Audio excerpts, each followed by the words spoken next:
Le président américain Barack Obama dit que le gouvernement doit travailler avec les familles pour leur aider à retrouver de la retraite digne. Professeur adjoint associé de l'école de gestion de l'Université de Boston, Jay Zagorski, espère que l'administration d'Obama soit capable de simplifier ce processus. Son avis, c'est que le gouvernement a essayé d'augmenter des épargnes, mais ils l'ont fait dans une manière qui n'est pas très claire. Zagorski dit que le processus ne peut réussir à augmenter des épargnes, mais en revanche, de les diminuer. Un exemple qu'il a donné concerne les noms de formules qui consistent des chiffres incompréhensibles, le 401K, le 403B.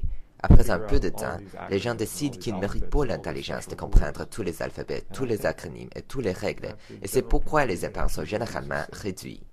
Zagorski dit que si on simplifie le processus, cela encouragerait les gens d'épargner, mais il faut attendre jusqu'à ce que cette législation est mise en place. Zagorski dit que c'est trop difficile de critiquer quelque chose qui n'a pas été encore présenté au Congrès américain. Margaret Philbrick, un ancien employé de l'Université de Boston, dit que c'est crucial d'être plus prudente avec sa situation financière parce qu'il y a des choses qu'elle ne peut plus fournir, y compris les frais de scolarité de ses petits-enfants. Bien qu'elle croie que l'administration d'Obama aura le pouvoir de sortir la nation de la crise économique, elle reste un peu sceptique quant aux politiques d'Obama. Elle souhaite qu'elle soit plus optimiste. Elle pense que la tâche du président est impossible et que personne ne connaît l'intensité du problème.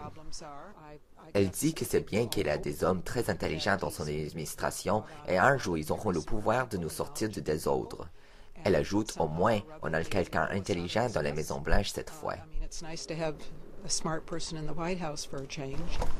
Philbrick dit qu'elle se semble fortunée que la plupart de ses enfants ont gardé leur job, tandis qu'elle est forcée d'être plus prudente avec ses propres finances. Ne pas aller au restaurant, ne pas aller en vacances, ne pas avoir des rénovations sur sa maison.